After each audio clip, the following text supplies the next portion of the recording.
मानवता के सामने ऐसे अवसर बहुत कम आते हैं जब समय का चक्र हमें अतीत को सुधार कर नए भविष्य के निर्माण का मौका देता है।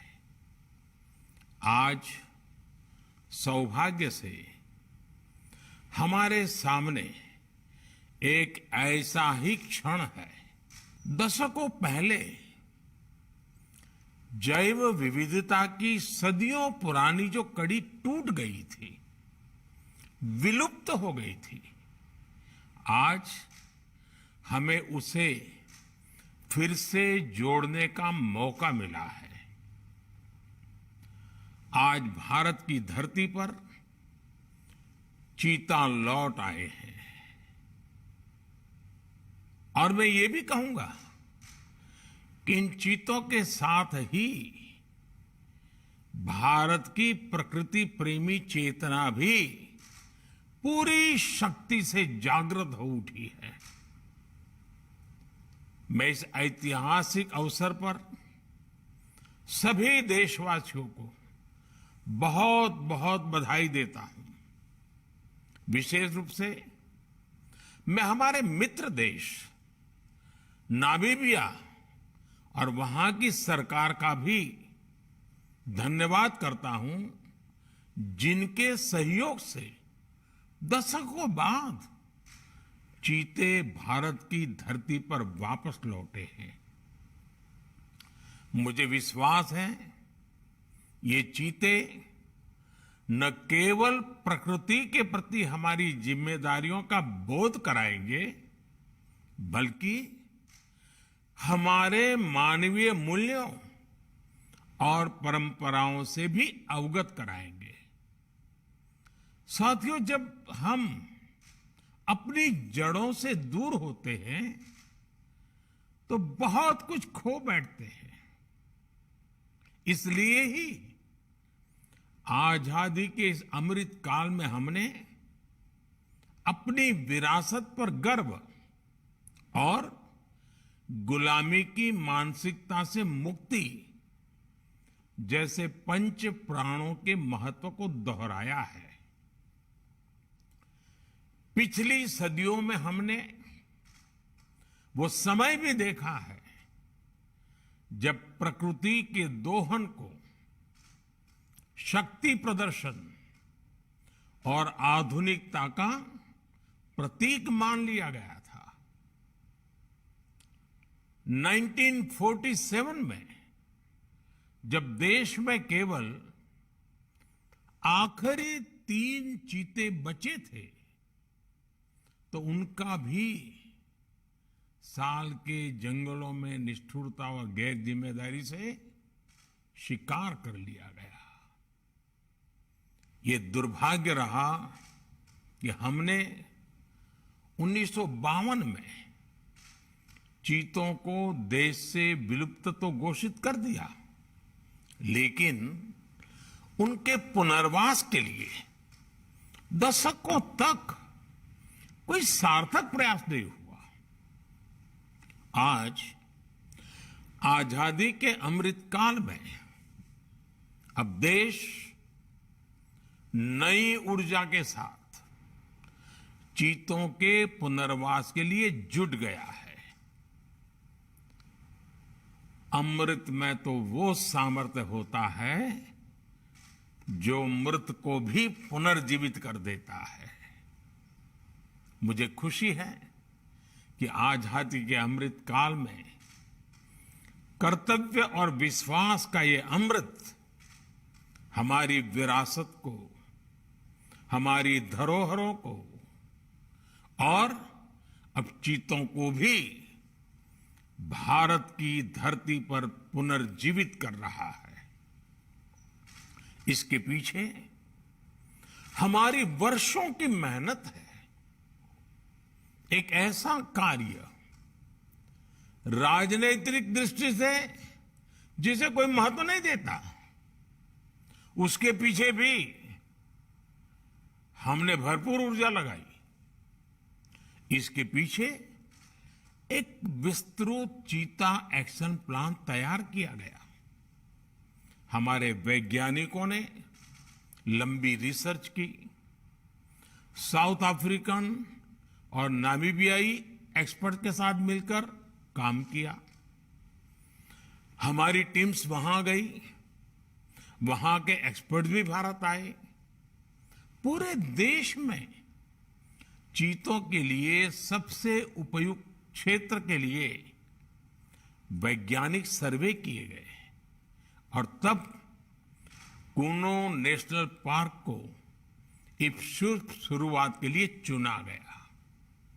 और आज हमारी वो मेहनत परिणाम के रूप में हमारे सामने है। साथियों, ये बात सही है कि जब प्रकृति और पर्यावरण का संरक्षण होता है तो हमारा भविष्य भी सुरक्षित होता है, विकास और समृद्धि के रास्ते भी खुलते हैं। कूनो नेशनल पार्क में जब चीता फिर से दौड़ेंगे तो यहां का ग्रासलैंड इकोसिस्टम फिर से रिस्टोर होगा, बायोडायवर्सिटी और बढ़ेगी। आने वाले दिनों में यहां इको टूरिज्म भी बढ़ेगा, यहां विकास की नई संभावनाएं जन्म लेगी, रोजगार के अवसर बढ़ेंगे। लेकिन साथियों, मैं आज आपसे सभी देशवासियों से एक आग्रह भी करना चाहता हूं। कूनो नेशनल पार्क में छोड़े गए चीतों को देखने के लिए देशवासियों को कुछ महीने का धैर्य दिखाना होगा, इंतजार करना होगा, सहयोग करना होगा। आज ये चीते मेहमान बनकर आए हैं, इस क्षेत्र से अनजान है। कूनो नेशनल पार्क को ये चीते अपना घर बना पाए, इसके लिए हमें इन चीतों को भी कुछ महीने का समय देना होगा। अंतर्राष्ट्रीय गाइडलाइंस पर चलते हुए भारत इन चीतों को बसाने की पूरी कोशिश कर रहा है। हमें अपने प्रयासों को विफल नहीं होने देना है। साथियों, दुनिया आज जब प्रकृति और पर्यावरण की ओर देखती है तो सस्टेनेबल डेवलपमेंट की बात करती है, लेकिन प्रकृति और पर्यावरण, पशु और पक्षी भारत के लिए एक केवल सस्टेनेबिलिटी और सिक्योरिटी के विषय ही सिर्फ है, ऐसा नहीं है। हमारे लिए ये हमारी सेंसिबिलिटी और स्पिरिचुअलिटी का भी आधार है। हम वो लोग हैं जिनका सांस्कृतिक अस्तित्व सर्वम खल्विदम ब्रह्म इस मंत्र पर टिका हुआ है। अर्थात संसार में पशु, पक्षी, पेड़, पौधे, जड़, चेतन जो कुछ भी है वो ईश्वर का ही स्वरूप है, हमारा अपना ही विस्तार है।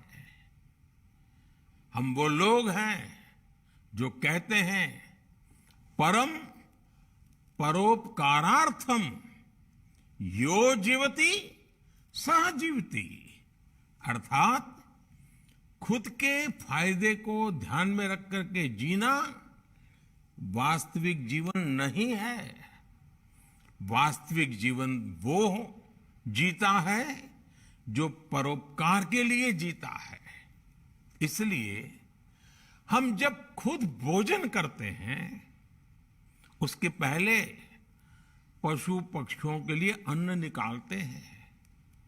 हमारे आसपास रहने वाले छोटे से छोटे जीव की भी चिंता करना हमें सिखाया जाता है, बचपन से सिखाया जाता है। हमारे संस्कार ऐसे हैं कि कहीं अकारण किसी जीव का जीवन चला जाए तो हम अपराध बोध से भर जाते हैं। फिर किसी पूरी जीव जाति का अस्तित्व ही अगर हमारी वजह से मिट जाए, ये हमें कैसे स्वीकार हो सकता है? आप सोचिए, हमारे यहां कितने ही बच्चों को ये पता तक नहीं होता है कि जिस चीता के बारे में सुनकर वो बड़े हो रहे हैं, वो उनके देश से पिछली शताब्दी में ही लुप्त हो चुके हैं। आज अफ्रीका के कुछ देशों में और ईरान में चीता पाए जाते हैं, लेकिन भारत का नाम उस लिस्ट से बहुत पहले हटा दिया गया था। आने वाले वर्षों में बच्चों को इस विडंबना से नहीं गुजरना पड़ेगा। मुझे विश्वास है वो चीता को अपने ही देश में कूनो नेशनल पार्क में दौड़ता देख पाएंगे। चीता के जरिए आज हमारे जंगल और जीवन, उसका एक बड़ा शून्य भर रहा है। साथियों, आज 21वीं सदी का भारत पूरी दुनिया को संदेश दे रहा है कि इकोनॉमी और इकोलॉजी कोई विरोधाभासी क्षेत्र नहीं है। पर्यावरण की रक्षा के साथ ही देश की प्रगति भी हो सकती है। ये भारत ने दुनिया को करके दिखाया है। आज एक और हम विश्व की तेजी से बढ़ती अर्थव्यवस्था में शामिल है, तो साथ ही देश के वन क्षेत्रों का विस्तार भी तेजी से हो रहा है। साथियों, 2014 में हमारी सरकार बनने के बाद से देश में करीब करीब 250 नए संरक्षित क्षेत्र जोड़े गए हैं। हमारे यहां एशियाई शेरों की संख्या में भी बड़ा इजाफा हुआ है। आज गुजरात देश में एशियाई शेरों का बड़ा क्षेत्र बनकर उभरा है। इसके पीछे दशकों की मेहनत, रिसर्च बेस्ड पॉलिसीज और जन भागीदारी की बड़ी भूमिका है। मुझे याद है, हमने गुजरात में एक संकल्प लिया था, हम जंगली जीवों के लिए सम्मान बढ़ाएंगे और संघर्ष घटाएंगे। आज उस सोच का प्रभाव परिणाम के रूप में हमारे सामने है। देश में भी टाइगर्स की संख्या को दोगुना करने का जो लक्ष्य तय किया गया था, हमने उसे समय से पहले हासिल किया है। असम में एक समय एक सींग वाले गैंडों का अस्तित्व खतरे में पड़ने लगा था, लेकिन आज उनकी भी संख्या में वृद्धि हुई है। हाथियों की संख्या भी पिछले वर्षों में बढ़कर 30,000 से ज्यादा हो गई है। भाई और बहनों, देश में प्रकृति और पर्यावरण के दृष्टिकोण से जो एक और बड़ा काम हुआ है, वो है वेटलैंड का विस्तार। भारत ही नहीं, पूरी दुनिया में करोड़ों लोगों का जीवन और उनकी जरूरतें वेटलैंड इकोलॉजी पर निर्भर करती हैं। आज देश में 75 वेटलैंड्स को रामसर साइट्स के रूप में घोषित किया गया है, जिनमें 26 साइट्स पिछले 4 वर्षों में ही जोड़ी गई हैं। देश के इन प्रयासों का प्रभाव आने वाली सदियों तक दिखेगा और प्रगति के नए पथ प्रशस्त करेगा। साथियों, आज हमें वैश्विक समस्याओं को, समाधानों को और यहां तक कि अपने जीवन को भी होलिस्टिक वे में देखने की जरूरत है। इसलिए आज भारत ने विश्व के ये लाइफ, LIFE, लाइफ यानी लाइफस्टाइल फॉर द एनवायरमेंट जैसा जीवन मंत्र दिया है। आज इंटरनेशनल सोलर अलायंस जैसे प्रयासों के द्वारा भारत दुनिया को एक मंच दे रहा है, एक दृष्टि दे रहा है। इन प्रयासों की सफलता दुनिया की दिशा और भविष्य तय करेगी। इसलिए आज समय है कि हम ग्लोबल चुनौतियों को दुनिया की नहीं, अपनी व्यक्तिगत चुनौती भी माने। हमारे जीवन में एक छोटा सा बदलाव पूरी पृथ्वी के भविष्य के लिए एक आधार बन सकता है।